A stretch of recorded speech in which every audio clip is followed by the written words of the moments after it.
अस्सलाम वालेकुम नाजरीन, मैं हूं आपका मेज़बान समी इब्राहिम। आइए नजर डालते हैं आज की टॉप स्टोरीज पर। कराची और गवादर में सुनामी का खतरा, बड़े पैमाने पर तबाही आ सकती है, हुकूमत बेखबर, कोई हंगामी इकदाम नहीं किए। आटा 42 रुपए किलो हो गया, गरीब चोरी करे या रोटी खाने दाता दरबार चला जाए, सुप्रीम कोर्ट। अल्ताफ हुसैन की किताब फलसफा मोहब्बत में मामलात को मोहब्बत से हल करने पर जोर। पंजाब यूनिवर्सिटी इंतजामिया और इस्लामी जमीयत तलबा का झगड़ा, लाहौर की सड़कें मैदाने जंग बन गईं। रिपोर्ट आई है बलूचिस्तान यूनिवर्सिटी में माहिर अर्जियात दीन मोहम्मद काकड़ की सरबराही में एक माहिरीन ने एक रिपोर्ट तैयार की है, जिसके मुताबिक ये कहा जा रहा है कि पाकिस्तान का जो साहिल समुंदर है, जिसमें कराची और गवादर शामिल हैं, यहाँ पर बड़ी सुनामी आ सकती है, बड़ी तबाही फैल सकती है और एक 30 फुट ऊंची पानी की लहर क्रिएट हो सकती है जो पूरे कराची को तबाह कर सकती है और जो गवादर है उसको भी सफा हस्ती से मिटा सकती है। इस रिपोर्ट में यह भी कहा गया है कि पाकिस्तान में इस वक्त कोई ऐसा निज़ाम नहीं जो बता सके कि सुनामी आ रही है। सुनामी से निपटने का कोई पाकिस्तान के पास इस वक्त निज़ाम नहीं है। और ये याद रखिए कि इस वक्त एक एटमी न्यूक्लियर एक घर रिएक्टर भी है कराची में, जहाँ से बिजली बनाई जा रही है। 100 तकरीबन 30 किलो मेगावाट बिजली वो प्रोड्यूस करता है और ये एक बड़ी कैटास्ट्रॉफी हो सकती है। पाकिस्तान के पास इस सुनामी से निपटने का कोई बंदोबस्त नहीं, कोई इंतज़ाम नहीं और ये जो इलाका है ये एक बड़ी सुनामी की जद में आ सकता है। कब आ सकती है ये सुनामी, क्या बताता है इल्म, ये चलते हैं हम प्रोफेसर दीन मोहम्मद काकड़ के पास। कोयटा बलूचिस्तान यूनिवर्सिटी में वो माहिर अर्जियात हैं। अस्सलाम वालेकुम जनाब काकड़ साहब। अस्सलाम वालेकुम जी। काकड़ साहब, ये आपने बताया है कि बिल्कुल कराची गवादर और उसका जो और बहुत सारा मीलों लंबा इलाका है वो एक सुनामी की जद में आ सकता है और सफ़ा हस्ती से बिल्कुल ख़त्म हो सकता है। किस तरह रिसर्च किया आपने, कितनी ऑथेंटिक है ये रिसर्च और कितना अरसा लगा आपको ये रिसर्च करने में? सर, ये यूनेस्को के थ्रू हमने प्रोजेक्ट लिया और उस प्रोजेक्ट के अंदर हमने 1945 की सुनामी के हवाले से अदाद व शुमार जमा किए और मकरान कोस्ट के ऊपर गवादर से लेकर के पसनी और माड़ा कराची तक के इलाके में हमने मुख्तलिफ़ लोगों से जो उस वक्त आइनी गवाह थे 1945 के सुनामी के, जो 100 से ज़्यादा साल के लोग थे, उनको भी हमने इंटरव्यूज़ किया। उस सुनामी को हमने टोटल रिकॉर्ड किया लोगों से के ज़बानी और उसके बाद हमने उस वक्त के आर्काइव डॉक्यूमेंट्स भी हंट किए ताकि उस सुनामी के बारे में हमें पूरी मालूमात हासिल हो सके। उसके बाद यहाँ पर मकरान के कोस्टल रीजन में जो सबडक्शन ज़ोन मौजूद है वो तकरीबन 900 किलोमीटर के एक सबडक्शन ज़ोन है, जिसमें अरबियन प्लेट जो है वो एरोजन प्लेट के अंदर आहिस्ता आहिस्ता धंस रही है। दूसरे मानों में अर्थक्वेक जो है वो लोड हो रही है और ये 1945 में एक बहुत बड़े सुनामी का सबब बना था। और आइंदा भी, क्योंकि जीपीएस स्टडीज़ भी हमें ये बता रही है, ग्लोबल पोजिशनिंग सिस्टम की जो मशीनें हैं वो भी हमें ये बता रही है। और हालिया जो 3 बड़े ज़लज़ले आए हैं पिछले 3 सालों के अंदर, ये पिछले तारीख़ में इस तरह की कोई मिसाल नहीं मिलती कि मतवातर 3 साल के अंदर 7.2 दालबंदीन का ज़लज़ला आया, फिर काश ईरान के अंदर एक 7.8 का ज़लज़ला आया और फिर अवारान में 7.7 का। ये 3 बड़े ज़लज़ले इस अरबियन और एरोजन प्लेट के अंदर ही आए हैं, जो इस बात की गमाज़ी करती है, इंडिकेशन करती है कि अरबियन प्लेट जो है ना वो काफ़ी एक्टिव है और इसमें आइंदा अर्थक्वेक के आने की सूरत में एक सुनामी बर्फा हो सकती है। अच्छा काकड़ साहब, ये बयान काकड़ साहब ये जो आपने रिसर्च की ये बयान कीजिए कि इसमें गैर मुल्की माहिरीन भी आपके साथ शामिल थे? जी, हमारे साथ वाशिंगटन यूनिवर्सिटी के प्रोफेसर हैं, कोलोराडो यूनिवर्सिटी के प्रोफेसर हैं, इंडिया से भी 2 प्रोफेसर हमारे साथ इस रिसर्च में मौजूद हैं। इसी तरह कराची यूनिवर्सिटी में एनआईडी यूनिवर्सिटी से हमारे पास प्रोफेसर है। ईरान से भी हमने 1-2 प्रोफेसर इस प्रोजेक्ट में हमारे साथ शामिल हैं और इसको हम यूनेस्को के वेबसाइट के ऊपर जो भी डेटा हमने लिया है इसको 2014 में इंशाल्लाह हम एक किताब की शक्ल में भी इसको शाया करेंगे और 2014 में एक बुकलेट की शक्ल में भी इसको शाये करेंगे। अच्छा, ये बताइए कि ये तो आपकी फाइंडिंग्स हैं, आप एक असेसमेंट किया आपने ये खदशे का इजहार किया है कि इस तरह की सूरत हाल बन सकती है। ये बयान कीजिएगा कि इस वक्त जो हुकूमत पाकिस्तान की स्टेट ऑफ अफेयर्स है, हमारे यहाँ जो निज़ाम है वो भी आपने देखा, कुछ सजेस्ट भी किया आपने गवर्नमेंट ऑफ पाकिस्तान को कि इस सारी सूरत हाल का मुकाबला किस तरह किया जा सकता है? इसको हम रिपोर्ट की शक्ल में जब 2014 में इसको बाकायदा पब्लिश करेंगे और गवर्नमेंट के साथ भी ये सारी डिटेल्स हम शेयर करेंगे और कर भी रहे हैं। मुख्तलिफ कॉन्फ्रेंसेस में इसके बारे में हमने बात की है और गवादर, पसनी और माड़ा के अंदर जो नए डेवलपमेंट के काम हो रहे हैं उसको, इस सुनामी को खातिर लाए बग़ैर, इसकी इफ़ेक्ट्स को लाए बग़ैर इसके अंदर डेवलपमेंट का काम हो रहा है, जो कि आइंदा के लिए ये ख़तरनाक हो सकती है। तो क्या आप सजेस्ट करते हैं इस वक्त हुकूमत पाकिस्तान को और ख़ास तौर पर लोगों को? असल में हम बीइंग नेशन, हम माजी से सीखते नहीं हैं और माजी में जान करके हमें देखना चाहिए कि इस कौम के ऊपर पहले क्या गुजरी है, और यही चीज़ें जो है ना, ये साइंटिफिकली प्रूव है कि माजी में जो वाक़यात हुए हैं वो मुस्तकबिल में भी इसी तरह के होंगे।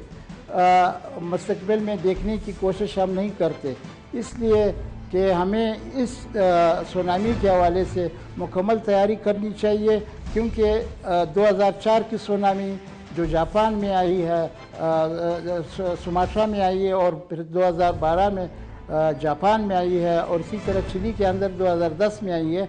ये सारे सुनामीज़ रिपीट हो रही हैं, तो इसलिए मकरान के ऊपर भी हम ये समझते हैं कि ये सुनामी रिपीट होगी जो 1945 में आई थी, इसलिए इसके लिए हमें तैयारी हर हाल में करनी चाहिए। काकर साहब, आपने 2012 की जापान की सुनामी का जिक्र किया, वो भी रिपीट सुनामी थी। जापान एक बड़ा जदीद मुल्क है, वहाँ का निज़ाम भी हमसे बहुत बेहतर है, लेकिन इतनी बड़ी जब कुदरती आफत आए तो वो हमने देखा कि वो पूरे का पूरा जापान के वो शहर बह गए, हज़ारों लोग मारे गए।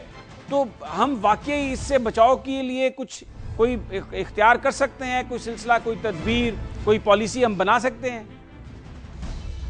सर, इसके लिए पॉलिसी तो बनाई जा सकती है। आप गवर्नमेंट के लेवल पर अगर विज़न हो तो ये इसमें कोई मुश्किल नहीं है कि आप एवाकुएशन सेंटर बनाएं शहर के अंदर। बड़े बड़े ज़लज़ला प्रूफ बिल्डिंग्स बनाए जा सकती हैं, जिससे लोग जो है वो एवाकुएट हो करके वहाँ पे अपनी जानों को बचा सकते हैं।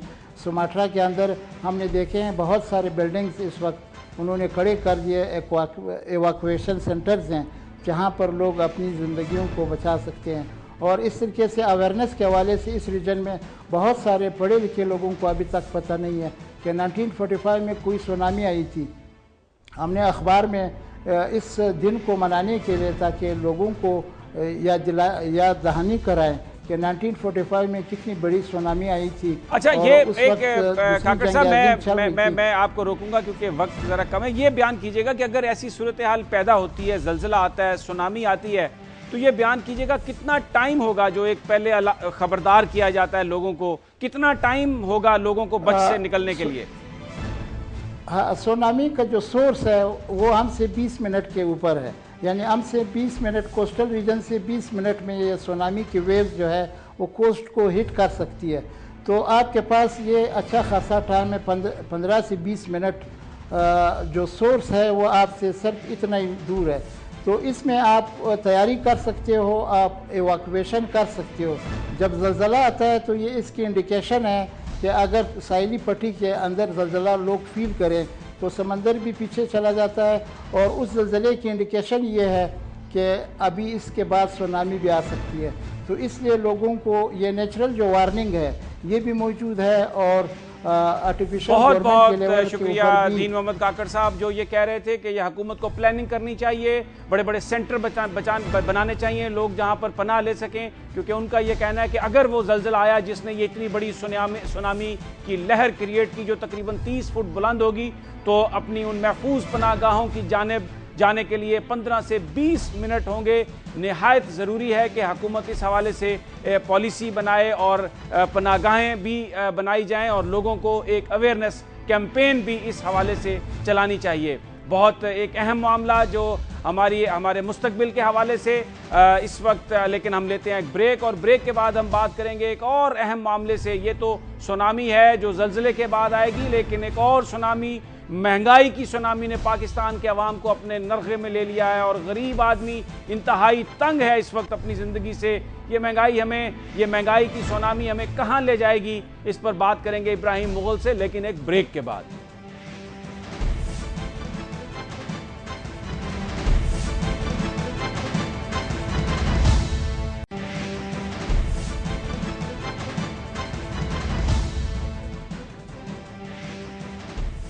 सुप्रीम कोर्ट ऑफ पाकिस्तान में आज आटे की कीमतों में इजाफे के हवाले से दरखास्त की समाअत के दौरान चीफ जस्टिस ऑफ पाकिस्तान का यह कहना था कि यह रियासत की जिम्मेदारी है कि वो लोगों की ज़रूरियात को पूरा करे, लेकिन इस वक्त सूरत हाल ये है कि गरीब आदमी एक वक्त की रोटी भी नहीं खा सकता। उनका यह कहना था कि इस वक्त कोई ऐसा मैकेनिज्म नहीं जो कीमतों को चेक कर रहा है और रियासत अपनी जिम्मेदारी पूरी करे और गरीब आदमी को उसकी ज़रूरियात प्रोवाइड करे, जिसमें ख़ास तौर पर रोटी का जिक्र है। दूसरी जानिब वज़ीर आज़म नवाज शरीफ भी ये कह चुके हैं, कल उन्होंने भी ये ऐलान किया कि मुनाफाखोरों को वो जेल के अंदर पहुंचाएंगे। मुनाफाखोरों को उन्होंने सख्त तंबीह की कि वो गरीब आवाम की जो ज़रूरियात की चीज़ें हैं उनकी कीमतों में जो एक इजाफा है मुनाफाखोरी के लिए, उसको बंद कर दें। आज हमारे साथ मौजूद हैं जनाब इब्राहिम मुगल, इनसे हम जानेंगे कि जब सुप्रीम कोर्ट ऑफ पाकिस्तान भी यही कह रही है, वज़ीर आज़म नवाज शरीफ ने भी यही कहा है कि मुनाफाखोरों को जेलों के अंदर पहुंचा दिया जाएगा, तो ये कौन लोग हैं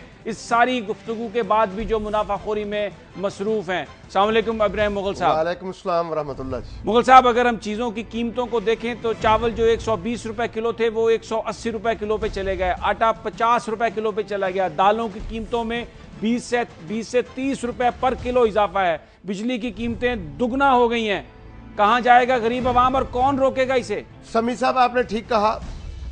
हमारे चीफ जस्टिस साहब ने अगर आज बात की है, सियासी लोगों को बड़ी तकलीफ होती है कि जी ये अदालतों का काम नहीं है, ये हमें करने दें। मैं बता रहे, आपने पिछले 3, 4, 5 महीने में महंगाई के खिलाफ एक भी करारदाद पेश की हो या उसे पास किया हो। अब जब मजबूरन 6 महीने लोग ज़िबा हो रहे हैं, 110 रुपए किलो इस मुल्क में आलू बिक गया है, 200 रुपए किलो टमाटर बिक गया है, 238 रुपए किलो अदरक बिक गया है, 30 रुपए खरीदी गई गंदम जो आज भी हुकूमत के गोदामों में 63 लाख टन मौजूद है और अगली फसल आने तक आपकी ज्यादा से ज्यादा जरूरत 50 लाख टन है। 30 रुपए किसान से ली गई गंदम जिस पर 4-5 रुपए पसाई और 2-3 रुपए का और खर्चा लगा ले, 36 रुपए वाली चीज 50 रुपए में बिक रही है और दंदनाते हुए लोग बेच रहे हैं, कोई पूछने वाला नहीं। लेकिन आज कौम की कमर तोड़ दी, कौम पे भारी वार किया, कौम पे ड्रोन मारा। कैसे? वजीर आला पंजाब कहते हैं, बड़ा अहम अखबार है, फ्रंट पेज पे कहते हैं महंगाई जरूर है लेकिन हमारे इकदामात से 2.5 बरस में रिलीफ मिलेगा। गोया कौम सुन ले, वजीर आला साहब ने कह दिया, होर लाओ शेर ते मोरा के जी 30 महीने के बाद आपको रिलीफ मिलेगा। और इसहाक डालर साहब ने 4-5 दिन पहले कह दिया, जिना कन्वेंशन सेंटर में अखबारों में बयान आ गया कि अगर 40,000 मेगावाट बिजली पैदा करनी है, मुल्क की जरूरत पूरी करनी है, तो हमें 2 टन और दिए जाए। और नवाज शरीफ साहब ने 22 नवंबर को उसी जिना कन्वेंशन में कहा रोटी सस्ती होनी चाहिए। नहीं, ये तो आप बात कर रहे हैं सियासतदानों के बारे में, लेकिन जो बीच में असल मुनाफाखोर हैं उनके बारे में बयान कीजिए, वो लोग कौन हैं? मैं बताता हूं जी, मैं बताता हूं। 18 नवंबर को हम एग्री फोरम हड़ताल करता है कि आलू 110 रुपए क्यों, टमाटर 200 रुपए क्यों, अदरक 250 रुपए क्यों। 21 तारीख को डंडा चलता है माइक्रो गवर्नेंस, माइक्रो लेवल की गवर्नेंस। हम 2 चीजों का जिना कन्वेंशन में भी बात करके आए हैं। एक, मैक्रो लेवल पर प्रोडक्शन 27% बैठ गई है। समी साहब, खुदा न खास्ता अगला साल ऐसा आएगा, पैसा होगा, चीज नहीं मिलेगी।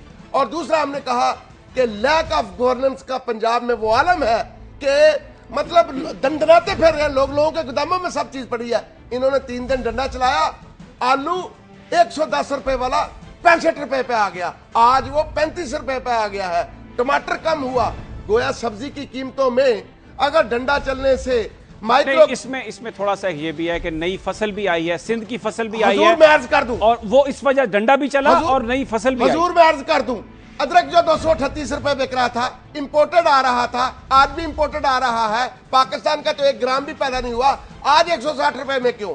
टमाटर की फसल का अभी एक टमाटर पाकिस्तान का नहीं आया, उस पर 60 रुपए कमी क्यों?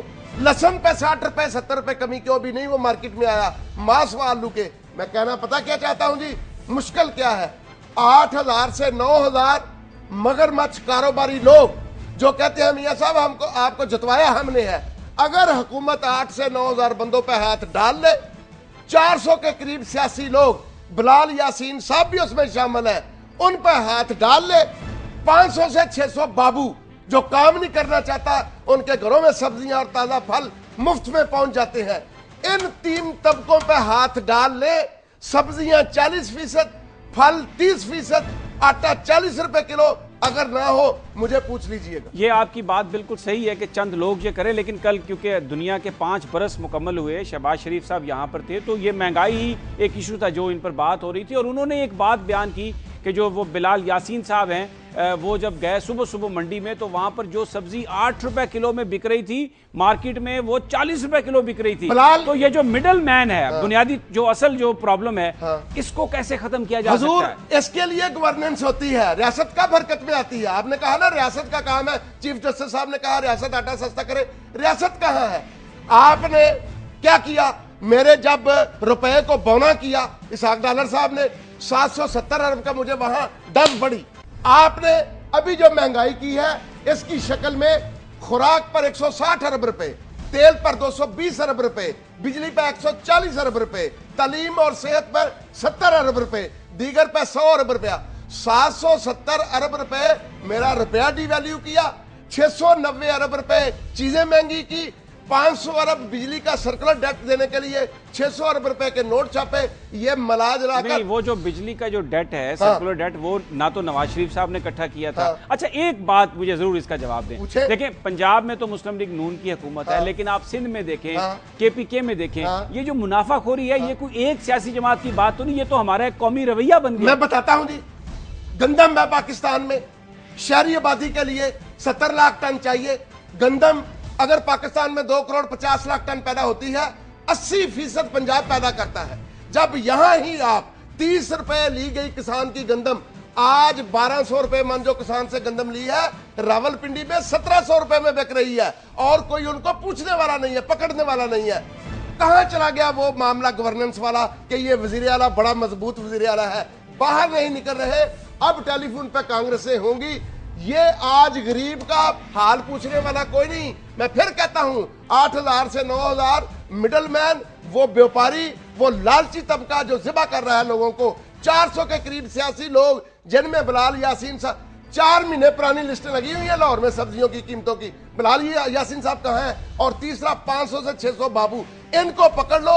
अगर चीजें आधी कीमतें ना हो जाए, मुझे पकड़ लेना। अच्छा मुगल साहब, ये एक पहले जब बल्दियाती इदारे होते थे तो एक मैकेनिज्म होता था, प्राइस कंट्रोल कमेटियां होती थी, ज़िलाई हुकूमतें उसको चलाती थी, लेकिन अब ज़िलाई हुकूमतें तो है नहीं, वो जो आवाम की नुमाइंदा हुकूमतें होती थी, ब्यूरोक्रेसी का सारा कंट्रोल है। वो मैकेनिज्म आप समझते हैं अगर ये बल्दियाती इंतखाबात हो जाएं तो बहाल हो जाएगा कंट्रोल, प्राइस कंट्रोल मैकेनिज्म? बल्दियाती इंतखाबात तो वज़ीर आला ने कह दिया कि जी मैं कराऊंगा तो डिप्टी कमिश्नर की मौजूदगी में कराऊंगा। मुझे सिविल, उन्होंने मतलब फैसला कर लिया नून ने पंजाब में कि डिस्ट्रिक्ट जज नहीं, DC कराएगा इलेक्शन। मतलब डंडा चलवा के जिसको मर्जी आगे ले आए। फिर अखबार आज का बोलता है, यहां नहीं रोकता कि 2.5 महीने में मैं महंगाई कम करूंगा। वज़ीर आला कहते हैं, फेडरल मिनिस्टर कह रहे हैं मुल्क में आलू टमाटर का मसनूई बहरान पैदा किया गया। एग्री फोरम, आप लोग मीडिया के लोग शोर मचाएं तो चीजें आधी कीमतें कम हो जाएं। ये जो बहरान पैदा किया गया, बहरान को पैदा करने से पहले रोकना रियासत का काम था, क्यों नहीं रोका? कौन जवाब देगा इसका? सिर्फ शेर पे वोट लेने के बाद। और हमारे चीफ जस्टिस साहब ने तो कह दिया, आज नान भाइयों ने फैसला किया, नान 10 रुपए का, रोटी 8 रुपए की। हुण ते शेर खाएगा कौम दी बोटी बोटी, जिथों दी ये खोती उत्थे ही आन खलोती। नहीं, ये एक मुगल साहब, ये बड़ा एक संगीन बिल्कुल मामला है। इसमें आपने जो बयान किया है, अभी जो प्राइसेस की जो इसमें इजाफा हो रहा है, सब कुछ हो रहा है, तो फिर मुझे ये बताइए कि ये हम जाएंगे कहाँ? मैं बताता हूँ। एक बच्चा पैदा होता है, उम्र उसकी 1 घंटा है, चूसनी से दूध लेता है, फर्ज करो चूसनी पर टैक्स है। एक बंदा है कब्र में उतर रहा है, जनाजा है, मुर्दा है, उसको जो कफन पहनाया है उस कपड़े पर टैक्स है। अब और क्या करोगे? ये हुकूमत आई, इन्होंने जीएसटी बढ़ाया, ये हुकूमत आई, आज अफरातेजार 20% से ऊपर चला गया, ये हुकूमत आई, $8 अरब IMF का लोन ले लिया, ये हुकूमत आई, कहा 15। लेकिन मुगल साहब, हुकूमतें पिछली भी देख लें, कहीं पे भी महंगाई रुकी? मैं ये बताता हूं, बात सुन ले। जब मुशर्रफ आया 1999 में, मैं ये नहीं कहता कि फौज अच्छी चीज है कि वो हुकूमत में है, नहीं। जब मुशर्रफ आया 99 में, नवाज शरीफ साहब के पास $2 बिलियन रिजर्व रह गए हुए थे। आज फिर नवाज शरीफ साहब आए हैं, $3 बिलियन रिजर्व है। लोग तो बातें क्या करते हैं कि नवाज शरीफ दौर में 3-4 चीजें, जखीरा अंदोजी बढ़ती है, महंगाई बढ़ती है, मसनूई किल्लत आती है, डॉलर होता है। अब ये बताएं कि जब भी नवाज शरीफ आता है, मुल्क के डॉलर क्यों चूस लिए जाते हैं? जब मुशर्रफ आया तो $2 अरब थे, आज फिर $11 अरब जरदारी दे के गया, $3 अरब रह गए हैं। भाई ये मेरे डॉलरों को, मेरे रिजर्व को, मेरे मुल्क को कहां ले जाना चाहते हैं और क्या कर रहे हैं ये? बहुत बहुत शुक्रिया जनाब इब्राहिम मुगल साहब, जो ये कह रहे थे कि ये जो ज़ख़ीरा अंदोज़ी करने वाले लोग हैं, महंगाई करने वाले लोग हैं, अगर हुकूमत ने उनके खिलाफ सही मायनों में कार्रवाई नहीं की तो ये अवाम का खून चूसते रहेंगे। और मुगल साहब का भी ये कहना था कि बिल्कुल दुरुस्त कहा चीफ जस्टिस ऑफ पाकिस्तान ने कि ये रियासत की जिम्मेदारी है कि वो लोगों की ज़रूरियात पूरी करें, और इस वक्त लोग रियासत की जानिब देख रहे हैं। एक खुशाइन बात यह है कि मियाँ नवाज शरीफ ने भी ये ऐलान किया है कि मुनाफाखोरों को बहुत जल्द वो जेल के अंदर होंगे, और यही कहा है पंजाब के वज़ीर आला शहबाज शरीफ ने भी कि जो लोग मसनूई बहरान पैदा कर रहे हैं, किल्लत पैदा कर रहे हैं, कीमतों में इजाफा कर रहे हैं, उनके साथ कोई रियायत नहीं बरती जाएगी। नाज़रीन, यहाँ पर हम लेते हैं एक ब्रेक, और ब्रेक के बाद हम बात करेंगे। आज सारा दिन लाहौर में ट्रैफिक जाम रहा, पंजाब यूनिवर्सिटी के मामलात जिसमें स्टूडेंट्स और एकेडमिक स्टाफ के दरमियान खासा एक तनाव किसी कैफियत है। जब इस पर हम बात करेंगे कि ये मामला है क्या, और हमारे तालीमी इदारे जहाँ नौजवान तालीम हासिल करने के लिए जाते थे वो किस किस्म की सरगर्मियों में मुलव्वस हो गए हैं। लेकिन ये सब एक ब्रेक के बाद।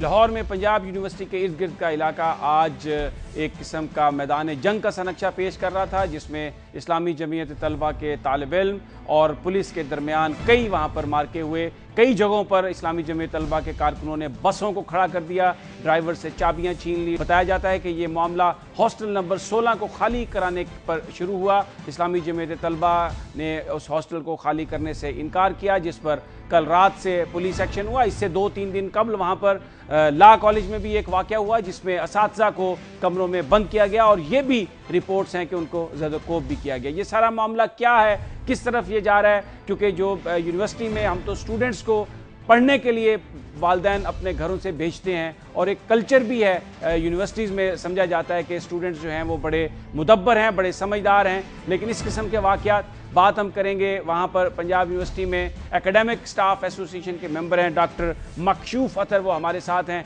उनसे हम बात करेंगे। डॉक्टर साहब, ये बयान कीजिएगा कि ये जो सारा मामला यूनिवर्सिटी में हुआ, इस वक्त हर तरफ नज़र आ रहा है लाहौर में, कहीं ट्रैफिक जैम है, कहीं हंगामा राई है, ये मामला हुआ कैसे, सब क्या है, कैसे शुरू हुआ ये? पिछले चंद सालों से तालबात की तादाद जो है वो बढ़ती जा रही है, हॉस्टलों के अंदर भी और यूनिवर्सिटी के अंदर भी। इस वक्त मोर देन मेरा ख्याल है 50% जो है वो तालबात आ चुकी है यूनिवर्सिटी में। तो जाहिर है पिछले सालों में बॉयज़ हॉस्टल की तादाद ज़्यादा थी और गर्ल्स हॉस्टल की तादाद कम थी। तो मौजूदा हालात में ये हुआ कि क्योंकि गर्ल्स की तादाद ज़्यादा बढ़ी तो अल्टीमेटली उनके हॉस्टलों पर प्रेशर बढ़ता गया, और यूनिवर्सिटी क्योंकि मौजूदा हालात में अभी इस पोजीशन में नहीं थी कि नए हॉस्टल बनाती। लास्ट ईयर के डाटा के मुताबिक हमारी मोर देन 250 सीट्स जो थी वो खाली थी हॉस्टल्स के अंदर पूरा साल। तो इस बेसिस के ऊपर एक हॉस्टल यूनिवर्सिटी ने फैसला किया कि तालबात को दे दिया जाए, ताकि अगर जो फालतू सीटें खाली पड़ी हैं उसकी यूटिलाइजेशन जो है वो तालबात के जरिए हो जाएगी। तो 220 सीटों का ये हॉस्टल है अप्रॉक्सीमेट जो हमने तालबात तो ये डॉक्टर साहब, ये जो ये हॉस्टल है कौन रह रहा था इस हॉस्टल में? क्या स्टूडेंट्स नहीं थे? इसमें मुख्तलिफ डिपार्टमेंट्स के स्टूडेंट्स थे, जिसमें लॉ कॉलेज था, हेले कॉलेज था और कुछ और दूसरे डिपार्टमेंट, मेजॉरिटी इन दोनों डिपार्टमेंट्स की थी आमतौर पे। लेकिन उनका क्योंकि तल्लक उनमें से कुछ लोगों का जो इस्लामी जमीयत तलबा से है, और उनका मौक़िफ़ ये था कि जी हमने हॉस्टल खाली नहीं करना चाहे कुछ हो जाए। हमने उन्हें कहा था कि आपको अल्टरनेट जगह दी जा रही है, बल्कि अल्टरनेट जगह अलॉट कर दी गई, उनको रूम्स मिल गए, लेकिन उसके बावजूद उनका सिर्फ एक ही मुतालबा था कि जी हमने इस हॉस्टल को नहीं छोड़ा। लेकिन ये हॉस्टल क्यों नहीं खाली करते जब अल्टरनेट भी आप दे रहे हैं? उसकी वजह यह है कि ये उसमें कमरे खासे इन लोगों ने कब्जा किया हुआ था जाली, और उसकी वजह से ये वहाँ पे अपने वो जो जिन लोगों को अकोमोडेट करते थे, और उसकी वजह से ये सारा सिलसिला। अच्छा डॉक्टर साहब, ये बयान कीजिए कि ये 2-3 दिन पहले लॉ कॉलेज में भी एक वाकया हुआ जिसमें कुछ टीचर्स के साथ ज्यादती भी की गई। गो मैं उस वाक़े में मौजूद खुद नहीं था, लेकिन जो चीज़ मीडिया के ज़रिए भी और नुमाइंदों के ज़रिए भी सामने आई है, उन टीचर्स से भी मेरा रब्ता हुआ है। मेरे बल्कि एक तो मेरे बिल्कुल साथ ही रहते हैं घर के भी। तो वो मसला ये हुआ कि वहाँ को कैंटीन का मसला था, जो डिफ़ाल्टर था कैंटीन वाला, और कोई 95,000 उसने सुई गैस का बिल पे करना था, जिसकी बेसिस के ऊपर लॉ कॉलेज इंतजामिया ने उसका ठेका मंसूख कर दिया और इनको उसका रिवाइंड था। इन्होंने वो जो 2 टीचर वहाँ पे इंचार्ज थे, जो काम ये कार्य जिन्होंने किया था, इन्होंने रात के वक्त उनको उनके कमरे में बंद किया और पिस्टल लेके ये वहाँ उनके सर पे खड़े हो गए, कहने लगे देखें जी आपको अब कौन बचाने वाला है। और इन्होंने हॉस्टल की लाइट्स ऑफ की, इन्होंने वो जो CCTV कैमरे लगे हुए थे उनकी डायरेक्शंस चेंज की, और वो सारी चीज़ें रिकॉर्डेड हैं US में। डॉक्टर साहब, ये बयान कीजिए कि ये भी खबरें आई थी 1-2 माह कबल के जो हॉस्टल है वहाँ पर दहशतगर्द रह रहे हैं और दहशतगर्द पकड़े भी गए हैं, अलकायदा से ताल्लुक था। ये 3 सितंबर को एक वाक़या हुआ था, जिसमें रूम नंबर 237 हॉस्टल नंबर 1 में इन्हीं का एक वो था जो बैतुल माल का इंचार्ज था, लड़का अहमद सज्जाद। उसके कमरे से वो जो लड़का था वो एजेंसियों ने गिरफ्तार किया था, जो कि कहा जाता है कि वो अलकायदा था। अच्छा, ये बयान कीजिएगा कि ये इस वक्त जो ज़िले इंतज़ामिया है वो आपकी मदद कर रही है? देखिए, होता ये है कि नॉर्मली जब हम इस किस्म का कोई वाक़या बयान करते हैं तो उस वक्त फौरी तौर पे ये कहा जाता है कि एक्शन लिया जाएगा या ये होगा। ये मेरे ख्याल बड़े अरसे के बाद ये पहली दफ़ा ऐसा हुआ है कि वज़ीर आला ने, वज़ीर तालीम ने और दूसरे अपना वज़ीर कानून साहब ने या गवर्नर साहब ने, इस मामले में हम उनके शुक्रगुजार भी हैं कि उन्होंने फौरी अब्रप्ट एक्शन लिया और इस पे उन्होंने इस दफ़ा जो फौरी तौर पे अमल दरामद भी करवा दिया। इसी वजह से हॉस्टल भी खाली हो गया, उन बच्चों के खिलाफ FIR दर्ज भी हो गई। लेकिन नॉर्मली ये होता है कि अगर ऐसा गवर्नमेंट से ऊपर हाई अप उसमें इंटरेस्ट ना लें तो। अच्छा, ये एक बड़ा अहम मामला है, ये बयान कीजिए ये कैसा कल्चर है कि नौजवानों को जो पेरेंट्स हैं वो तो भेजते हैं स्टूडेंट्स को तालीम हासिल करने के लिए, तो ये बजाय तालीम हासिल करने के इस किस्म की एक्टिविटीज़ में स्टूडेंट्स इन्वॉल्व हैं। देखिए, उसकी वजह ये होती है कि देखिए आम तालब इल्म बेचारा तो कोई ऐसी हरकत नहीं करता, वो पढ़ने के लिए आता। और इनका क्योंकि ये मुख्तलिफ जगह पे अपने वो कब्जे, और इन्होंने पुराना, क्योंकि आपको भी पता है कि पंजाब यूनिवर्सिटी के ऊपर तो बहुत लंबा अरसा एक कब्जा इनका चलता आ रहा था, जो कि आहिस्ता आहिस्ता सूरत हाल उसमें डिग्रीज आनी शुरू हो गई या उसमें मलबा इनका कम हो गया है अमला। तो उस सूरत में इनका ये है कि मुख्तलिफ कमरों पे ये लड़कों को डरा धमका के या मार के भगा देते हैं और उन कमरों पे कब्जा कर लेते हैं। तो जाहिर है अगर टीचर कोई जाता भी है तो वो आगे से अगर उसके साथ गाली गलोच हो जाती है या कुछ ऐसा मसला हो जाता है तो टीचर एक हद से ज़्यादा आगे नहीं जा सकता। और अगर वो जाता है तो उस वक्त खाली कर देंगे या जगह छोड़ देंगे, उसके बाद रात को 12 बजे 1 बजे आके फिर दोबारा डॉक्टर साहब, ये बयान कीजिएगा ये जो तालिब इल्म जिनके बारे में कहा जा रहा है कि वो इस किस्म की सरगर्मियों में या एहतजाज में मुलव्वस थे, तो दहशतगर्दी के पर्चे उनके खिलाफ दर्ज किए गए। लेकिन वो मेरा ख्याल है जो अपना नईमुल्ला साहब वाला मसला है जो लॉ कॉलेज में हुआ है, उसमें जो FIR थी, अगर आप समझते हैं कि अगर एक टीचर के ऊपर रात के अंधेरे में उसको कमरे में बंद कर दिया जाए, उसके ऊपर एक बंदा जो है वो पिस्तौल लेके तान के खड़ा हो और वो भी ग्लव्स पहन के उसने पिस्तौल पकड़ा हुआ, तो आपके ख्याल में ये दहशतगर्दी अगर नहीं है तो मुझे नहीं समझ आती कि ये दहशतगर्दी से ज़्यादा और क्या हो सकता है। तो ऑटोमेटिकली वो जो उसने पुलिस को जो रिपोर्ट दर्ज कराई है नईमुल्ला साहब ने, उसमें उन्होंने कहा जी ये मेरे साथ हुआ है, उसके मुताबिक उन्होंने मुकदमा दर्ज कर लिया और वो तकरीबन 50 के करीब उसमें नॉमिनेट बच्चे हैं। बहुत बहुत शुक्रिया डॉक्टर मकशूफ अतर साहब, जो ये कह रहे थे कि यूनिवर्सिटी हॉस्टल्स को खाली कराया जा रहा है क्योंकि लड़कियों के लिए हॉस्टल्स की ज़रूरत है, और उनका ये भी कहना था कि ज़िले इंतज़ामिया उनकी मदद कर रही है। उन्होंने इस्लामी जमीयत तलबा का भी नाम लिया कि वो तंजीम इसमें मुलव्वस है, लेकिन जब इस्लामी जमीयत तलबा के मुंतज़मीन से हमारी बात हुई तो उनका कहना था कि ये उनकी जमात के ख़िलाफ़ एक कैंपेन है, उनको बदनाम करने की साजिश है। कतई तौर पर वो इस किस्म की सरगर्मियों में मुलव्वस नहीं है। और ये जो इल्ज़ाम लगाया जा रहा है कि वहाँ पर खाली जो हॉस्टल कराया गया उसके नाज़िम के कमरे से कुछ बोतलें मिली हैं खाली और कुछ काबिल एतराज़ मवाद, उनका ये कहना था कि ये जो हॉस्टल था ये 4 घंटे से इंतज़ामिया के कब्ज़े में था, इसलिए वहाँ पर जो कुछ भी रखा गया उसकी ज़िम्मेदार यूनिवर्सिटी इंतज़ामिया है। नाज़रीन, यहाँ पर हम लेते हैं एक ब्रेक और ब्रेक के बाद हम बात करेंगे MQM के रहनुमा डॉक्टर फारूक सत्तार से और उनसे गुफ्तगू करेंगे जो अल्ताफ़ हुसैन साहब की नई किताब फ़लसफ़ा मोहब्बत। लेकिन ये सब एक ब्रेक के बाद।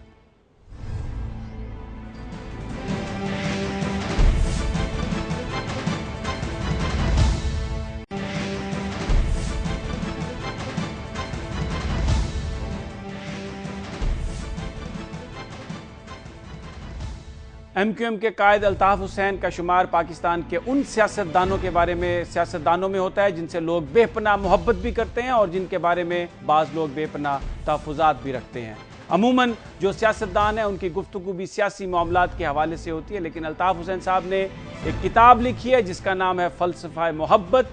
78 सफ़ों पर मुश्तमिल ये किताब है जिसमें ये उन्होंने बताया है पाकिस्तानियों को कि 18 करोड़ लोग जो हैं ये अगर मोहब्बत से, रवादारी से, प्यार से रहें, यकजा अगर होना है तो फिर यही एक सिलसिला है जिसमें एक दूसरे को बर्दाश्त करना होगा, एक दूसरे को समझना होगा, एक दूसरे से मोहब्बत करनी होगी। और शायद यही जो इस वक्त बहुत सारे समाजी मसाइल हैं उनका बेहतरीन हल यही है। डॉक्टर फारूक सत्तार MQM के रहनुमा हमारे साथ मौजूद हैं, उनसे इस किताब के हवाले से गुफ्तगू करेंगे और जो सोच है अल्ताफ़ हुसैन साहब की समाजी माशरती मसाइल के हवाले से और जिस तरह किताब में उन्होंने मोहब्बत के एक अहम मौजू को कलमबंद किया है, इस पर उनसे बात करेंगे। अस्सलाम वालेकुम डॉक्टर साहब।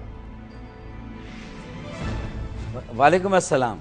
फारूक सत्तार साहब, आमतौर पर तो सियासतदान जो लिखते हैं अपनी याददाश्तें लिखते हैं, बहुत सारे जो मामलात सियासी मामलात हैं उनको तरजीह देते हैं, लेकिन अल्ताफ़ हुसैन साहब ने एक नई रीत डाली है कि एक ऐसी किताब लिखी है फ़लसफ़ा मोहब्बत। तो अगर आपसे ये पूछा जाए कि बयान कीजिएगा कि इस किताब में इसका मैसेज क्या है तो कैसे आप नरेट करेंगे? देखिए, अल्ताफ़ हुसैन भाई एक ऐसे कायद हैं जो कि मैं ये समझता हूँ कि अवाम के दिलों में घर करते हैं। उनका हमेशा नज़्बुल ऐन कभी भी जोग्राफिए पे हुक्मरानी करना नहीं रहा। उन्होंने अल्लाह ताला की हिमायत और ताईद से लोगों के दिलों को जीता है और जिन्होंने भी अल्ताफ़ भाई को समझने की कोशिश की है, जो उनके करीब आए हैं, MQM के करीब आए हैं, हो सकता है दूर बैठकर तो उनको कोई और MQM दिखाई जाती है, कोई और अल्ताफ़ हुसैन दिखाया जाता है, लेकिन जब वो करीब आते हैं, उनकी ज़िंदगी का मुताला करते हैं तो उन्हें मालूम होता है कि अल्ताफ़ हुसैन तो मोहब्बत से और प्यार से भरे हुए हैं। और अल्ताफ़ भाई ये समझते हैं कि हमारे सियासी मसाइल भी हैं, हमारे समाजी मसाइल भी हैं, हमारे माशी मसाइल भी हैं, लेकिन उसके साथ साथ हमारे माशरती और नफ्सियाती मसाइल भी हैं, इंसानी मसाइल भी हैं। तो हमें सिर्फ सियासी तहरीक चलाकर ही पाकिस्तान को मजबूत और मुस्तहकम नहीं करना, बल्कि हमें उसके साथ साथ एक समाजी और माशरती इस्लाह की तहरीक भी चलानी है, एक इस्लाही मूवमेंट भी चलानी है, ताकि हम लोगों में एक दूसरे के लिए बर्दाश्त और तहम्मुल का, बुर्दबारी और रवादारी का और जियो और जीने दो की जब हम बात करते हैं तो उस कल्चर को हम अपनी सियासी ज़िंदगी में, कौमी ज़िंदगी, माशी और माशरती ज़िंदगी में भी कायम रख सकें। चुनाचे उन्होंने जब हवा, पानी एक इंसान की बुनियादी ज़रूरत है, आग इंसान की बुनियादी ज़रूरत है, ये टेंजिबल और बाकायदा मादी ज़रूरत हैं, लेकिन एक इंसान का बुनियादी एक जज्बा है मोहब्बत का, उसकी फितरत का हिस्सा है और मोहब्बत ज़िंदगी है, ज़िंदगी मोहब्बत है, एक दूसरे के लिए लाजिम व मलजूम है।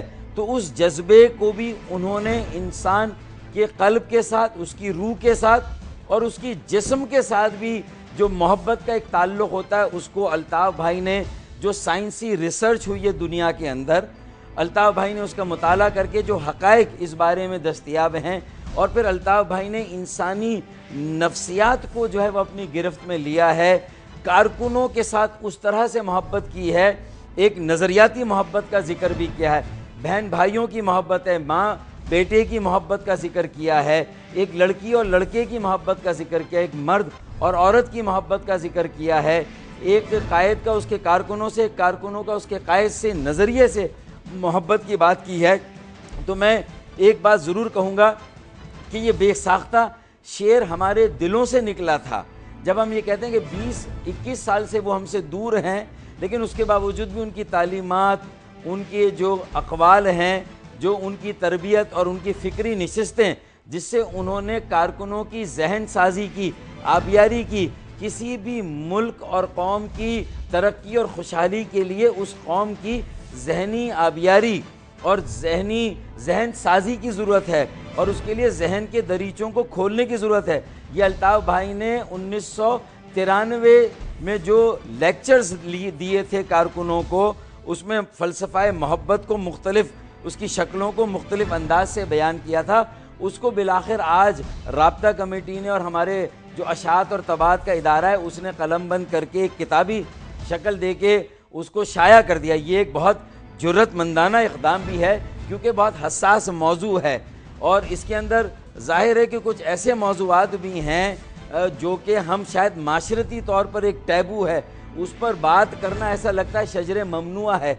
और जो लोग इस तरह की चीज़ों में, जैसे जो गेज़ हैं, लेस्बियंस है, हम जिस परस्ती या होमोसेक्सुअलिटी है, ये भी कहीं ना कहीं उन लोगों के जेनेटिक में, उनके जीन्स में कहीं कोई डिसऑर्डर है, डिफेक्ट है और इसी वजह से शायद उनके जिस्म में हार्मोन्स इस तरह के अगर पैदा हुई, ये साइंस से इन सारी बातों को आप बता सकते हैं। तो उनके साथ हमें हमदर्दी करनी चाहिए या उन लोगों को माशरे से धुतकार देना चाहिए और उनको भी हमें समझना चाहिए, या हम यहाँ पर बैठकर जो है वो एक अपनी राय उसके ऊपर मुसल्लत कर दें। तो अल्ताफ़ भाई ने कहा हमें सारी बातों पर सोचना चाहिए। अगर अखलाकी मसाइल हैं हमारे माशरे में तो उस पर सोचना चाहिए। बहरहाल मैं नज़रियाती मोहब्बत को बयान कर रहा था कि हमारे दिलों से आज ये बात निकलती है। डॉक्टर साहब बड़ी एक शेर में पढ़ दूं कि वो दूर, एक शेर पढ़ दूं मैं कि वो दूर है तो क्या हुआ, वो दूर है तो क्या हुआ, दिलों में है बसा हुआ। और आज 18 करोड़ पाकिस्तान के अवाम जो टुकड़ियों में बटे हुए हैं, उनको जोड़ने के लिए भी हमें एक मुनसिफाना और मसावियाना निज़ाम चाहिए। तमाम पाकिस्तानियों को एक नज़र से, एक निगाह से देखना हुक्मरानों का काम है। और अगर हमारी पॉलिसियाँ भी ये बर्दाश्त, तहम्मुल, रवादारी, बुर्दबारी और इंसाफ पर मबनी हो जाएं तो मैं समझता हूँ कि पाकिस्तान का माशरा भी मजबूत और मुस्तहकम हो जाएगा और पाकिस्तानी कौम भी सियासी, माशी और समाजी तौर पर मजबूर हो जाएगी। अच्छा डॉक्टर साहब, जो एक परसेप्शन बनाया गया है अल्ताफ़ हुसैन साहब का, जो एक परसेप्शन बनाया गया मुल्क के दूसरे बहुत सारे हिस्सों में जहाँ MQM ज़्यादा पॉपुलर या बड़ी जमात नहीं है, वहाँ पर तो बिल्कुल एक दूसरा रूप में अल्ताफ़ साहब को पेश किया जाता है। MQM के बारे में कहा जाता है कि ये जमात ऐसी है जो जिसका मोहब्बत से दूर दूर तक कोई ताल्लुक़ नहीं और ये गन पॉइंट पर बात करते हैं। ये किताब आने के बाद, ये उनकी जो आपने छपाई, उनके जो फ़िक्री जो मज़ामीन थे, और रिस्पॉन्स क्या आया जिन लोगों ने किताब पढ़ी है या जो लोग जिस तरह से ख़रीद रहे हैं? कुछ लोगों ने आपसे बात भी की किताब पढ़ने के बाद कि अब वो क्या समझते हैं अल्ताफ़ साहब के बारे में? ये पहलू तो पोशीदा ही था। ये 2 रोज़ पहले ये किताब की रूनुमाई हमने की और अल्हम्दुलिल्लाह जिस तरह दानिश्वर तबका जो है वो अहल राय लोग हैं, वो जिस तरह कॉलम नवीस जिस तरीके से इस प्रोग्राम में आए थे, मसलन फहमीदा रियाज साहिबा आई थी, शाहिदा हसन थी, फातिमा हसन साहिबा वहाँ पर थीं, हसीना मुइन वहाँ पर मौजूद थीं और डॉक्टर टीपू सुल्तान PMA के जो रूह रवा रहे हैं वो वहाँ पर मौजूद थे और फिर मुख्तलिफ़ सियासी जमातों के लोग आए थे। अरबाब ग़ुलाम रहीम भी थे, निसार खोड़ो साहब भी उस प्रोग्राम में तशरीफ़ लाए थे और अब रिस्पांस आना शुरू हुआ है। हसन निसार साहब ने इस किताब को पढ़कर इसकी जो पहली ये इसकी जो कॉपी आई है, एडिशन आया है, इसमें उनके जो तबसरा है वो इसमें शामिल है। महमूद शाम साहब भी थे, उनका तबसरा इसमें शामिल हैं।